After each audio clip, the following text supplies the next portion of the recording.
Hello everyone, welcome back to my mini blog. আমরা সবাই দেখতে চলে এসেছি দাদা বৌদির ফুলসজ্জার খাট দেখে আমরা সবাই নিচে চলে আসলাম, অনেক ফটো তুললাম, চলে আসলাম খেতে।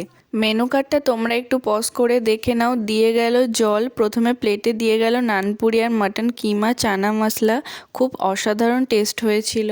তারপর প্লেন রাইস, ডাল, ঝুরি ঝুরি আলু ভাজা দিয়ে মেখে বেশ খেলাম। মাছটা অল্প করে নিয়েছিলাম বিকজ মাটন খেতে হবে। মাছের কালিয়াটাও টেস্টি হয়েছিল। চলে আসলো আজকে শোস্টপার মাটন কষা। মাটনটা যেন খুলে হাতে চলে আসছে, পুরো চাকদার একান্ত আপনের মতো, পাতে ঝরে ঝরে পড়ছে। আমি তো আবারও প্লেন রাইস আর 4 পিস মাটন কষা নিয়েছিলাম, টোটাল 7 পিস মাটন কষা খেয়েছিলাম। খাওয়ার শেষে স্যালাড দিয়ে গেল চাটনি, পাঁপড়, সন্দেশ।